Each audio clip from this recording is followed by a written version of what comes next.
नमस्कार, स्वागत है आप सभी का देवभूमि दिन भर देख रहे हैं आप। मैं हूं आपके साथ कृतिका। बुलेटिन की शुरुआत करते हैं। उत्तराखंड के लिए बजट में केंद्र की तरफ से कई सौगात दी गई। रेल सुविधा के विकास के लिए 5004 करोड़ मंजूर किए गए। राज्य के 11 रेलवे स्टेशनों का इनसे विकास होगा। सीएम पुष्कर सिंह धामी ने इसको लेकर के प्रधानमंत्री मोदी और वित्त मंत्री का आभार भी जताया है। पीएम मोदी और वित्त मंत्री का आभार जताते हुए मुख्यमंत्री पुष्कर सिंह धामी नजर आए हैं।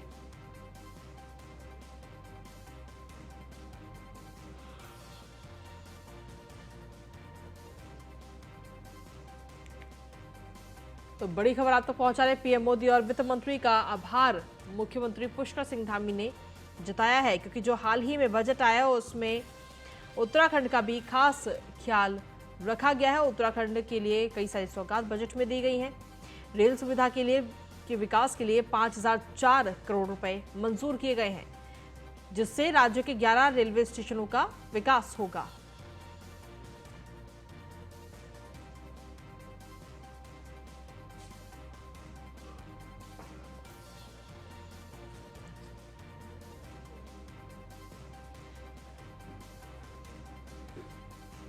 तो बड़ी खबर आप तक पहुंचा रहे हैं। उत्तराखंड के लिए बजट में केंद्र की तरफ से बड़ी सौगात दी गई। रेल सुविधा के विकास के लिए 5004 करोड़ रुपए मंजूर केंद्र की तरफ से किए गए हैं, जिससे आगे आने वाले समय में राज्य के 11 रेलवे स्टेशनों का विकास किया जाएगा।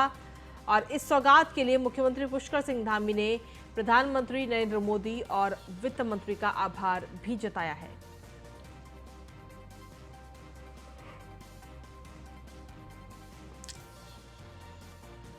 अधिक जानकारी के साथ विशेष संवाददाता सुदीप जैन जुड़ गए फोन लाइन पर। सुदीप, क्या कुछ ताजा अपडेट? देखिए, एक बड़ी सौगात केंद्र की तरफ से इस बार के बजट में उत्तराखंड को दी गई है, जिसके लिए पुष्कर सिंह धामी ने भी प्रधानमंत्री मोदी और वित्त मंत्री निर्मला सीतारमण का आभार जताया है।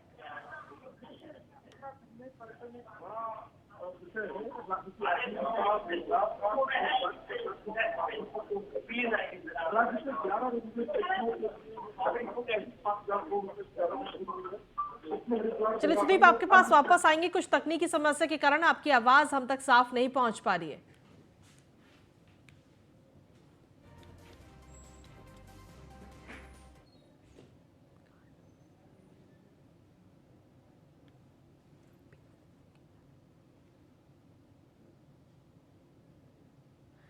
और हमारे संवाददाता सुदीप एक बार फिर से हमारे साथ जुड़ गए हैं फोन लाइन पर।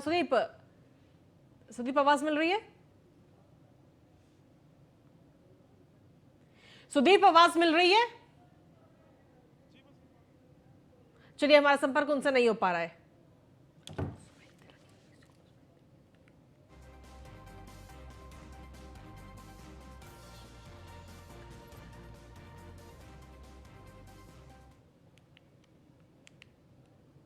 और चलिए बुलेटिन में आगे बढ़ेंगे। उत्तराखंड में आयुर्वेदिक डॉक्टरों के फर्जीवाड़े का मामला इस वक्त सामने आया, जहां BAMS की फर्जी डिग्री बनाने वाला 25,000 का इनामी मास्टरमाइंड इमलाक को उत्तराखंड STF ने राजस्थान के अजमेर से गिरफ्तार किया है।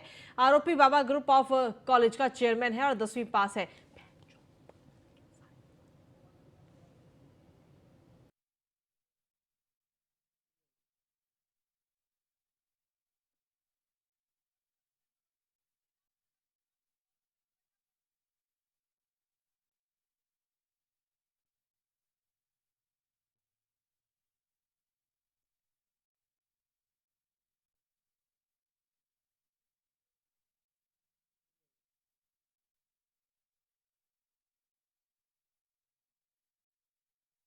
STF गिरफ्तार आरोपी इमलाक से अब लगातार पूछताछ कर रही है।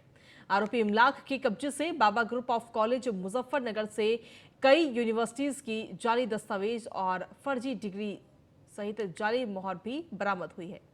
पुलिस पूछताछ में सामने आया है कि आरोपी ने 100 से ज्यादा फर्जी डिग्रियां बांटी हैं। इतना ही नहीं, आरोपी Rajiv Gandhi health and science university Karnataka के नाम से भी फर्जी डिग्रियां दे रहा था। मुख्यमंत्री पुष्कर सिंह धामी के निर्देश पर इमलाक के विरुद्ध गैंगस्टर एक्ट के तहत कार्रवाई करके इसकी संपत्ति जब्त करने की कार्रवाई होगी।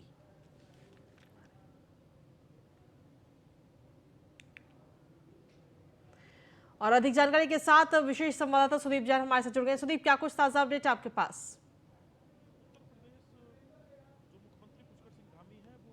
प्रदेश में स्थित इमलाक का जो संस्थान है, जिसको बाबा ग्रुप ऑफ कॉलेजेस करके कहा जाता है, ये दरअसल एक हिस्ट्री सीटर अपराधी व्यक्ति है इमलाक।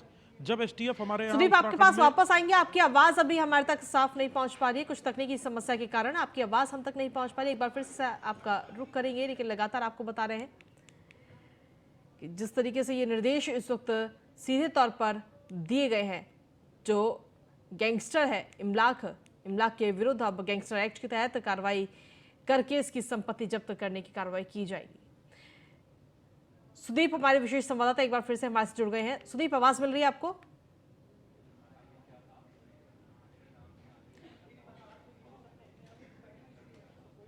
सुदीप, आवाज मिल रही है आपको? जी, मैं सुन पा रहा हूँ। जी सुदीप, इस खबर को लेकर क्या कुछ अपडेट है आपके पास में? एसटीएफ ने अजमेर से इमलाक को धर दबोचा है। जी देखिए, इमलाक मुजफ्फरनगर का रहने वाला है और बाबा ग्रुप ऑफ कॉलेज करके ये अपने एक शिक्षण संस्थान दिखावे के रूप में मुखौटे के तौर पर चलाता है। असल में ये फर्जी डिग्रियां बनाना, लोगों को फर्जी तरीके से डॉक्टर या अन्य पदों पर नियुक्ति के पत्र देने का, सर्टिफिकेट देने का काम करता है। जी। राज्य के मुखिया मुख्यमंत्री पुष्कर सिंह धामी के निर्देशों पर उत्तराखंड में इस वक्त परीक्षा में फर्जीवाड़े से लेकर फर्जी डिग्री बनाने, फर्जी कागजात तैयार करने वालों के खिलाफ अभियान जारी है। उत्तराखंड में ये 1 लाख की गिरफ्तारी जो हुई है, ये मुजफ्फरनगर का रहने वाला है। मुख्यमंत्री को कल जब इस बात की सूचना मिली कि मुजफ्फरनगर में बैठ के वो एक कॉलेज चला रहा है और कॉलेज की आड़ में, एक शिक्षण संस्थान की आड़ में एक गोरख धंधा करता है, काले काम करता है, इसके बाद मुख्यमंत्री ने आज आदेश दिया है उत्तराखंड पुलिस को कि इसके द्वारा अर्जित की गई संपत्ति को कुर्क किया जाए, क्योंकि ये 25,000 का पहली तो बात इनामी है, क्योंकि ये वांटेड है, फरार था फर्जी डिग्रियों के मामले में। दूसरा, इसका अन्य भी आपराधिक मामलों में नाम आ रहा है, ऐसा उत्तराखंड पुलिस के सूत्रों का कहना है। जानकारी ये भी है कि 1 लाख अन्य ऐसे लोगों के संपर्क में था जो कॉलेज से युवाओं से, छात्रों से, छात्राओं से संपर्क करके कम पैसे में डिग्री देकर उनको नौकरी लगाने की बात कहते थे। क्योंकि जब उत्तराखंड एसटीएफ ने इस फर्जी डिग्री गैंग का खुलासा किया तो इसकी कड़ी जुड़ती हुई 1 लाख तक आई, और 1 लाख को जब इस बात की खबर हुई कि वो पकड़ा जा सकता है, फंस सकता है, तो वो फरार हो गया। उसको राजस्थान से एसटीएफ ने अरेस्ट किया उसकी मोबाइल लोकेशन के आधार पर, हालांकि वहां से भी इसने फरार होने का प्रयास किया। इसके बाद जब इसके तार जोड़े गए तो मुजफ्फरनगर का जो इसका शिक्षण संस्थान है, वहां बहुत बड़ा फर्जीवाड़ा मिला है उत्तराखंड एसटीएफ को। उसके पंजीकरण, इस संस्थान की पंजीकरण की भी शिकायत है कि इसका विधिवत पंजीकरण भी नहीं हुआ है। तो इन सारे विषयों को लेते हुए इसके विरुद्ध एक बड़ी कार्रवाई होने जा रही है। उत्तराखंड के मुख्यमंत्री पुष्कर सिंह धामी के निर्देशों पर अब उत्तर प्रदेश तक उनकी कार्रवाई का दायरा बढ़ने जा रहा है। ठीक है सुदीप, आप लगातार बने रहिए, आगे और भी तमाम खबरों पर आपसे अपडेट्स और जानकारी लेंगे। इसी के साथ बुलेटिन में आगे बढ़ेंगे। अगली खबर देहरादून से, जहां पर मुख्यमंत्री पुष्कर सिंह धामी का आज दिल्ली दौरा है, जहां दिल्ली में जेपी नड्डा के घर आयोजित कार्यक्रम में मुख्यमंत्री पुष्कर सिंह धामी शिरकत करते हुए नजर आएंगे। साथ ही केंद्रीय मंत्रियों और बीजेपी के बड़े नेताओं से भी इस दौरान मुख्यमंत्री पुष्कर सिंह धामी की मुलाकात हो सकती है। तो ये बड़ी खबर आप तक पहुंचा रहे हैं। दरअसल जेपी नड्डा के घर पर एक कार्यक्रम का आयोजन है और इस कार्यक्रम में शिरकत करते हुए मुख्यमंत्री पुष्कर सिंह धामी नजर आएंगे। तो बड़ी खबर आप तक पहुंचा रहे हैं इस वक्त। अधिक जानकारी के साथ विशेष संवाददाता सुदीप जैन हमारे साथ लगातार बने हुए हैं। सुदीप, क्या कुछ ताजा अपडेट है आपके पास मुख्यमंत्री पुष्कर सिंह धामी के दिल्ली दौरे को लेकर? देखिए, मुख्यमंत्री पुष्कर सिंह धामी का जो दिल्ली दौरा प्रस्तावित है, उसका कोई आधिकारिक कार्यक्रम तो अभी तक नहीं जारी हुआ है जी। पर हमारे सोर्स ये बता रहे हैं कि आज दोपहर बाद वो देहरादून से दिल्ली के लिए प्रस्थान करेंगे। स्टेट प्लेन से वो एयरपोर्ट से सीधे दिल्ली पहुंचेंगे और दिल्ली से उनका कॉन्वॉय उत्तराखंड सदन पहुंचेगा। उत्तराखंड सदन में मुख्यमंत्री का जो फ्लोर है वो रिजर्व कर दिया गया है। मुख्यमंत्री आज शाम भारतीय जनता पार्टी के जो बड़े नेता, राष्ट्रीय अध्यक्ष हैं जेपी नड्डा, उनके घर पर आयोजित एक कार्यक्रम में शिरकत करेंगे। आज रात्रि विश्राम मुख्यमंत्री का दिल्ली में होगा और वो कल भी दिल्ली में है, बड़े नेताओं से मिल सकते हैं। हमारे सूत्र बता रहे हैं कि आज एनडीए की बड़ी बैठक है जो जोशीमठ आपदा को लेकर होनी है। इस बैठक के बाद जो होने वाला निचोड़ है, इसको लेकर भी मुख्यमंत्री बड़े नेताओं, पदाधिकारियों से मुलाकात कर सकते हैं। मुख्यमंत्री सोमवार तक वापस देहरादून लौटेंगे। हालांकि अभी मुख्यमंत्री के दिल्ली दौरे का आधिकारिक कार्यक्रम जारी नहीं हुआ। ठीक है, आप लगातार बने रहिए और भी खबरों पर आपसे अपडेट्स लेंगे। अभी अगली खबर चमोली से, जहां पर भराड़ीसैंण विधानसभा के बाहर हरीश रावत की तरफ से धरना दिया गया। गैरसैंण की उपेक्षा को लेकर गैरसैंण विधानसभा के बाहर ये धरना दिया गया। पूर्व सीएम ने सरकार पर गैरसैंण की उपेक्षा का आरोप लगाया है। हरीश रावत के साथ कांग्रेस के कई दिग्गज नेता भी इस दौरान वहां पर मौजूद रहे। कांग्रेस का आरोप है कि हरीश रावत को विधानसभा भवन में जाने से रोका गया। हरीश रावत ने कहा कि देहरादून विधानसभा के बाहर उपवास पर बैठूंगा। मैं 1 घंटे का मौन व्रत भराड़ीसैंण में रखूंगा। आज उसी के फॉलोअप में हम यहाँ पर आए हैं और यहाँ मुझे बहुत दुख के साथ कहना पड़ रहा है, जिस भवन के दरवाजे जनता जनार्दन के लिए खुले रहने चाहिए थे, वहाँ पर न केवल ताला लटका है बल्कि मुझे भी और मेरे साथ संयोग से इस विधानसभा के एक पूर्व अध्यक्ष भी बैठे हुए हैं, उनको मुख्य भवन के सामने उपवास के लिए 1 घंटे के मौन व्रत के लिए नहीं जाने दिया। और इस पर अधिक जानकारी देने के लिए विशेष संवाददाता सुदीप जैन लगातार हमारे साथ बने हुए। सुदीप, क्या कुछ अपडेट है आपके पास में? जी देखिए, पूर्व मुख्यमंत्री हरीश रावत गैरसैंण को लेकर, भराड़ीसैंण को लेकर खासा उत्साहित दिखते हैं और समय समय पर राजनीतिक रूप से राज्य सरकार को घेरने में कोई कमी नहीं बरतते हैं।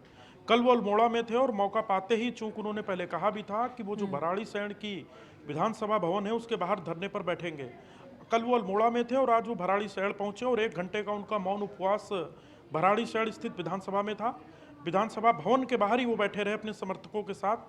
हरीश रावत का कहना है कि राज्य की मूल भावना थी पहाड़ की राजधानी पहाड़ में हो, पर ऐसा हो नहीं सका और विधानसभा भवन जो आम जन के लिए खुला रहना चाहिए, अधिकारियों कर्मचारियों के खुला रहना चाहिए, उसके बाहर ताला लटक रहा है। तो ये और भी चिंताजनक है कि फिर ये भवन बनाए क्यों गए।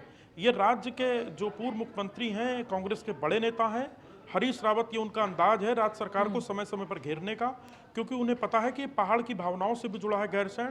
लिहाजा आज हरीश रावत गैरसैंण के बाहर, विधानसभा भवन के बाहर भराड़ीसैंण में धरने पर 1 दिवसीय 1 घंटे मौन उपवास पर बैठे नजर आए। ठीक है, आप लगातार बने रहिए, अगली खबर पर भी आपसे अपडेट्स लेंगे। और अगली खबर है ओली से, जहां पर विंटर गेम्स को लेकर स्थिति अब साफ हो गई है। स्कीइंग और स्नोबोर्ड के सचिव ने ओली विंटर गेम्स की नई तारीख का ऐलान कर दिया है। ओली में 23 तारीख से 26 फरवरी तक नेशनल सीनियर और junior alpine ski and snowboard championship की तारीख घोषित कर दी गई है। पहले 2 फरवरी से 8 फरवरी तक नेशनल चैंपियनशिप का आयोजन होना था, लेकिन जोशीमठ में आई आपदा और बर्फ न होने के चलते गेम्स की तारीखों को आगे बढ़ा दिया गया। रेस, आपको बता दें कि विंटर गेम्स में फिश रेस और अल्पाइन स्कीइंग में सलालम और जॉइंट सलालम सहित स्नोबोर्ड की जूनियर सीनियर प्रतियोगिता सहित अन्य आयु वर्ग में प्रतियोगिता संपन्न होगी। विंटर गेम्स का आयोजन कराना सिर्फ ओली का संदेश देने के साथ साथ आगामी चारधाम यात्रा और पर्यटन के लिहाज से बेहद महत्वपूर्ण माना जा रहा है, क्योंकि जोशीमठ आपदा को लेकर देश विदेश के लोगों के अंदर जो खौफ इन दिनों बैठ गया है, वो इन गेम्स के आयोजन के बाद दूर होने की बात भी कही जा रही है। ओली में विंटर गेम्स होंगे, केवल हमारी तिथि वो भी बर्फबारी थोड़ा लेट होने के कारण उसको चेंज हुई है। उसके लिए हमारे उत्तराखंड पर्यटन विकास परिषद से जो भी हमारे एडिशनल चीफ एग्जीक्यूटिव ऑफिसर जो एडवेंचर टूरिज्म को देखते हैं, उन्हें स्वयं 2 बार दौरे कर लिए हैं। जो कमेटी इसको आयोजित कर रही है उनके भी दौरे हो गए, उनके द्वारा डेट्स में कुछ चेंजेस बतलाए गए हैं, उससे भी हमने एग्री कर लिया है। बहुत जल्दी वो डेट्स का जो डिक्लेरेशन है कमेटी द्वारा किया जाएगा, लेकिन इस बार विंटर गेम्स होंगे। और अधिक जानकारी के साथ विशेष संवाददाता सुदीप जैन जुड़ गए हमारे साथ में। सुदीप, क्या कुछ अपडेट है? ओली में विंटर गेम्स की तैयारियां इस वक्त की गई हैं और तारीखों का भी ऐलान कर दिया गया है। जी देखिए, जोशीमठ में जो आपदा आई 2 जनवरी से जो दरारें बढ़ने लगी, देश विदेश की मीडिया का इस ओर ध्यान आकर्षण हुआ। ओली जोशीमठ से सटा हुआ एक क्षेत्र है चमोली जिले में। ओली में बहुत बर्फबारी होती है, जहाँ स्कीइंग होती है। इस वक्त हालांकि रोपवे बंद है, एक पिलर में दरार आने के कारण। ये एशिया का सबसे बड़ा रोपवे भी कहा जाता है। तो जो साहसिक पर्यटन है और एडवेंचर टूरिज्म, स्पोर्ट्स टूरिज्म का एक बड़ा केंद्र है। इसे उत्तराखंड का स्विट्जरलैंड भी कहा जाता है। तो एक बार फिर से अब यहाँ रौनक दिखेगी, क्योंकि विंटर स्पोर्ट्स गेम का ऐलान हो गया आधिकारिक रूप से। सचिव पर्यटन सचिन कुर्वे ने इसकी जानकारी भी दी है। तो अभी तक जो सारा ध्यान केंद्रित इस बात पर था कि जोशीमठ में आपदा है, वहाँ दरारें आ गई, भवन गिर रहे हैं, धस रहे हैं, तो एक पॉजिटिव वाइब ये भी दिखेगी, पॉजिटिव संकेत ये भी दिखेगा कि जो चमोली का ओली स्थान है, जो विंटर स्पोर्ट्स के लिए महत्वपूर्ण है, जहाँ नेचुरल कुदरती बर्फ पे जो स्कीइंग करने वाले खिलाड़ी हैं, सलालम, जॉइंट सलालम करने वाले खिलाड़ी हैं, वो भी देश विदेश से यहाँ जुटेंगे, तो इसका ऐलान हो गया है। इसमें मुख्यमंत्री समेत राज्य के खेल मंत्री और बड़े पदाधिकारी अधिकारी भी इस जी। आयोजन में शिरकत करेंगे। तो राज्य की आर्थिकी के लिहाज से, पर्यटन के लिहाज से भी एक बड़ा आयोजन है। ठीक है, शुक्रिया तमाम जानकारी और अपडेट्स देने के लिए सुदीप। इसी के साथ चलिए बुलेटिन में आगे बढ़ेंगे। मुख्यमंत्री पुष्कर सिंह धामी देर रात अचानक हरिद्वार पहुंचे और हरिद्वार के कनखल स्थित आश्रम में उन्होंने अपने परिवार के साथ प्रवास किया। शनिवार सुबह गंगा घाट पर मुख्यमंत्री ने अपने दोनों बेटों विभाकर और प्रभाकर का जनेऊ संस्कार कार्य संपन्न कराया। इस दौरान उनके साथ उनकी पत्नी गीता धामी भी मौजूद रही। पूरी तरह से निजी इस कार्यक्रम में किसी भी बीजेपी नेता को नहीं बुलाया गया था। कार्यक्रम से मीडिया को पूरी तरह से दूर रखा गया था।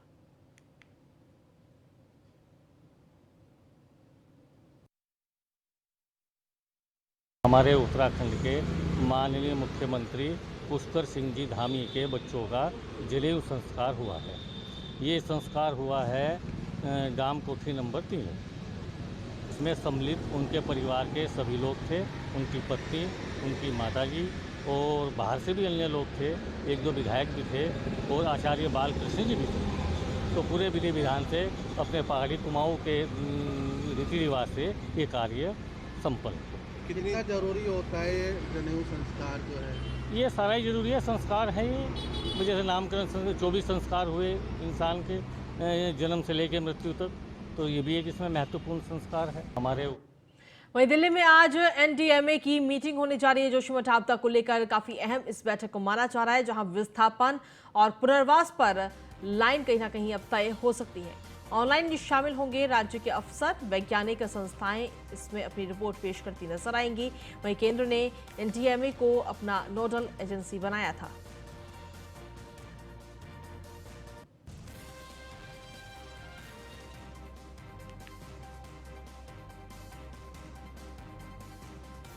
तो आपको बता दें कि दिल्ली में आज काफी खास और काफी अहम ये बैठक होने जा रही है। वैज्ञानिक संस्थाएं भी इसमें अपनी रिपोर्ट रखती हुई नजर आएंगी और साथ ही जो राज्य के अफसर हैं वो इस बैठक में ऑनलाइन शामिल होते हुए भी नजर आएंगे।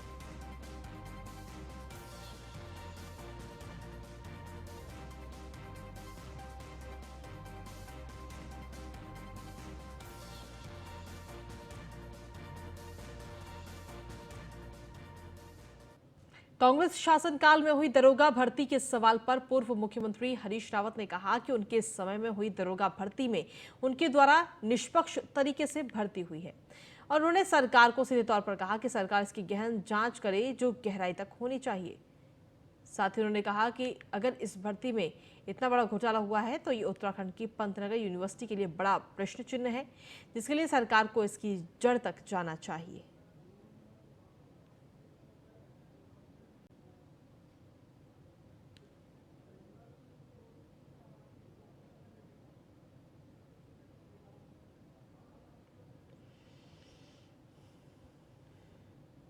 हमने उसमें बिल्कुल खुल करके कहा है कि आप जो है जांच करिए, बल्कि उस समय की DG law and order, DG vigilance, ADG vigilance, उन सबको सम्मान करिए और इसकी गहराई से जांच होनी चाहिए।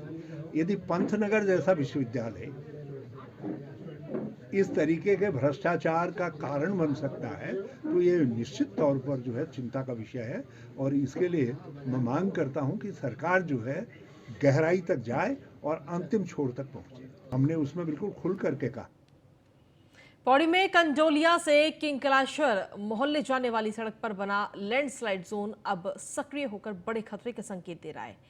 2 साल पहले ही यहां सड़क चौड़ीकरण का कार्य किया गया था, जिसके बाद रखी गई सुरक्षा दीवार कुछ समय पहले ही ढह गई, जिसके बाद से इस लैंडस्लाइड जोन से पत्थर और मिट्टी लगातार दरक रही है, जो राहगीरों के लिए खतरा बन ही रही है। साथ ही लैंडस्लाइड जोन सड़क के नीचे बसे मोहल्ले के लिए भी खतरा बढ़ा रहा है।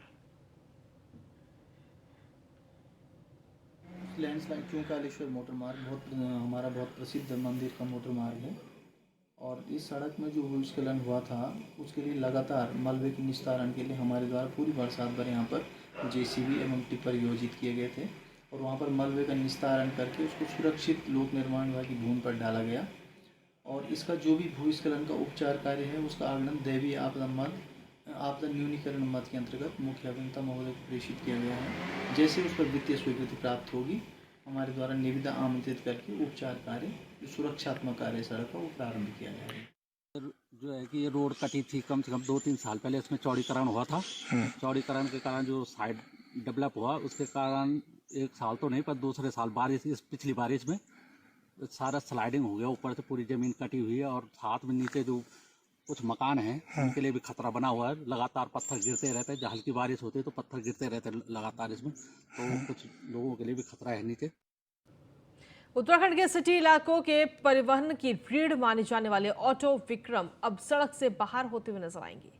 दरअसल परिवहन विभाग ने इसके लिए तैयारी पूरी कर ली है। बता दें कि देहरादून, हरिद्वार, ऋषिकेश, रुड़की में डीजल से चलने वाले 10 साल पुराने ऑटो विक्रम 31 मार्च 2023 के बाद सड़कों से बाहर कर दिए जाएंगे। वहीं आरटीओ शैलेश तिवारी का कहना है कि हमारा मुख्य उद्देश्य प्रदूषण को कम करना और ग्रीन एनर्जी को बढ़ावा देना है। 10 साल से पुराने डीजल विक्रम बंद होंगे और BS6 मानक CNG इलेक्ट्रिक हाइब्रिड वाले विक्रम शहर में चलाए जाएंगे।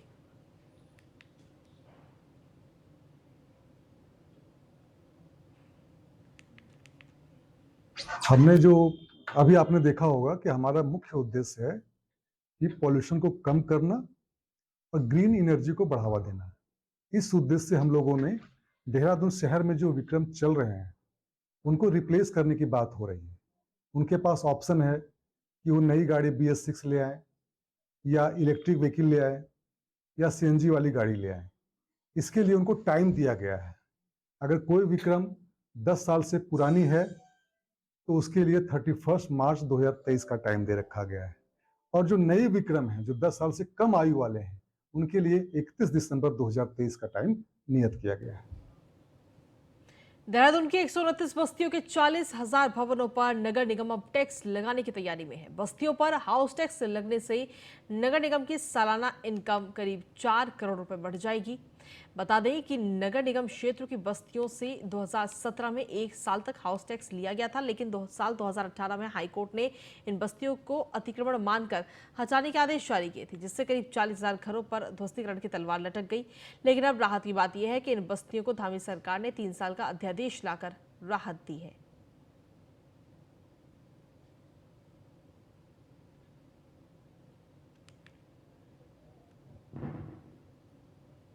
पहले उनसे लेते थे और बीच में जो है जब नया सॉफ्टवेयर बनना शासन ने शुरू करा तो उसमें बीच में थोड़ा सा वो टैक्स लेना बंद हो गया। अब हमने कल बोर्ड में इसको जो है प्रस्ताव रख के ये कहा है कि मलिन बस्तियों के जितनी हमारी अप्रूव्ड मलिन बस्तियाँ हैं उन सबसे टैक्स लिया जाए। जब पहले हम उनसे टैक्स लेते थे तो लगभग 8 करोड़ के लगभग जो है नगर निगम को जो है हाउस टैक्स आता था, तो उससे नगर निगम का भी नुकसान हो रहा है और जो हमारे मलिन बस्ती में रहने वाले लोग हैं वो भी टैक्स देना चाहते हैं। बार बार जो है उनकी तरफ से जो है अनुरोध आता है कि हमारे से टैक्स लिया जाए। तो कल हमने बोर्ड में इसको ला के और सर्वसम्मति से पास किया है कि जो टैक्स है, चाहे इसको कैंप लगा के चाहे जो भी व्यवस्था हो उस पर टैक्स हम लेंगे। विकास कार्य में लापरवाही पर कैबिनेट मंत्री प्रेमचंद अग्रवाल ने नेशनल हाईवे के अधिकारियों की जमकर क्लास लगाई। इस दौरान प्रेमचंद अग्रवाल ने अधिकारियों को साफ लहजे में कहा कि किसी भी सूरत में लापरवाही बर्दाश्त नहीं की जाएगी। आगे लापरवाही मिलने पर सख्त कार्रवाई की जाएगी। मेरे यहाँ जो काम उसको बताओ ना, उसके लिए तो फिर बताइए उसके खिलाफ क्यों नहीं कार्रवाई कर रहे?